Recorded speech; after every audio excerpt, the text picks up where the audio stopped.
She said it so casually, like she was handing me a grocery list. I'm leaving. The kids with you. You don't do anything. Anyway, I remember the sting more than the words. The way she didn't even look at me as she said it, already scrolling through her phone, checking flights, fixing her lipstick. I spent 40 years behind a desk, never missed a day, never took a vacation. I'd built a life from discipline, not luck. And now in retirement, when I finally decided to see the ocean before I died, my daughter-in-law decided I was free. Labor. That's when I knew she didn't see me as family.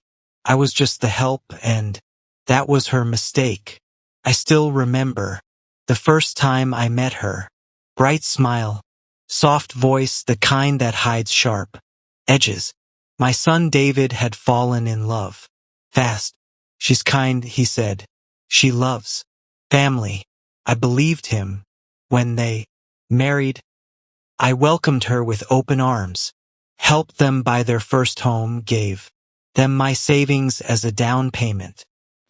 Wanted them to have what I never did, ease. When the children came, I cooked, babysat, cleaned.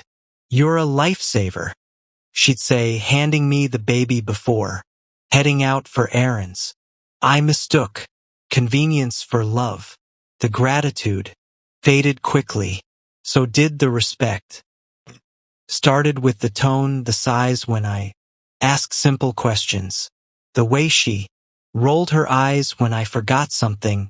Then the little comments. You should get a hobby. You wouldn't understand. You're old. I wish we had a proper nanny. Was never direct, but it was deliberate. She wanted me small, quiet, useful. Still, I swallowed it. I told myself it was stress, exhaustion. I told myself she'd grow out of it, but then I heard her on the phone. I wasn't supposed to. I was folding laundry outside her room when her voice cut through the half-closed door. He's useless now. Retired, sitting around, but at least he can watch the kids while we travel. Froze. He, not dad, not father-in-law. Just he. Something inside me shifted. Then, not rage, not sadness. Something colder, sharper. I decided she would never use me again. I didn't confront her. That would have been too easy. People like her feed on reaction. They measure control by how much you break. No, I stayed silent. Smiled even. Let her think I was the same old fool. Meanwhile, I planned. My pension, my savings, the house, all in my name. She didn't know that. My son never asked about finances, and she assumed I'd left everything to him. I began withdrawing. Slowly, quietly. Moved money into a separate account. Sold old shares I hadn't touched in years. Then I made reservations. A cruise 3 weeks. Around the Mediterranean. My first real trip. I paid in full. 2 months before departure, she mentioned her vacation plans. We're going to Bali, she said. You'll stay with the kids, right? Looked at her steady and calm. Of course, I said. She smiled satisfied. She didn't notice the faint tremor in my voice. Wasn't hesitation. It was excitement. The night before their flight, I helped pack the kids' bags. She gave me a long list of instructions as if I hadn't raised children before she was even born. When they left for the airport, I waved from the porch, heart steady as a clock. The moment their car disappeared, I locked the door, went upstairs, and pulled out my suitcase. Inside were my documents, my money, and my peace. At 10 p.m., I called my neighbor, Mrs. Patel.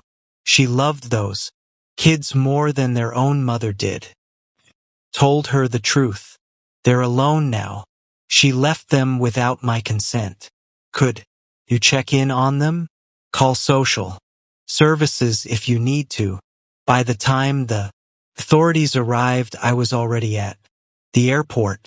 They called her mid-flight. I imagine her shock when she learned what happened. Children found alone. Social services involved. Her name flagged for neglect. Her perfect online image. Mother, influencer, entrepreneur. Shattered before she landed. When my son called me, his voice was trembling. Dad, what happened? They said she left them. I said without my agreement. You know, that David. I didn't know. No, I cut him off. You didn't want to know. I hung. I didn't need to see the chaos unfold to know it was happening. The story spread fast. Her followers turned. Sponsors withdrew. Her reputation dissolved. I was somewhere over the Atlantic watching the clouds while she was scrambling to explain herself to the police. Justice sometimes doesn't need noise, just timing. 3 weeks later I returned. Tan, rested, lighter than I'd felt in decades. David was waiting at my door. His eyes were tired, older. Somehow, she's gone, he said. Moved out, took her things. I nodded. She said, you ruined her life. I smiled faintly. No, David. She ruined her own. I just stopped cleaning up after her. He looked down. There was no anger in him anymore, only understanding. The house was quiet. Again, for the first time, the silence felt like peace, not punishment. Sometimes I sit on the porch, coffee in hand, watching the sun rise. The same sun I used to ignore rushing to work.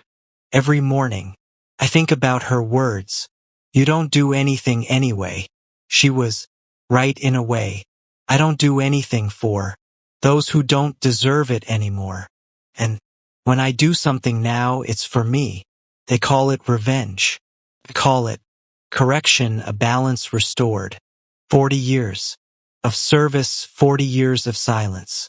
All it took was one final lesson to remind them the quiet ones aren't weak.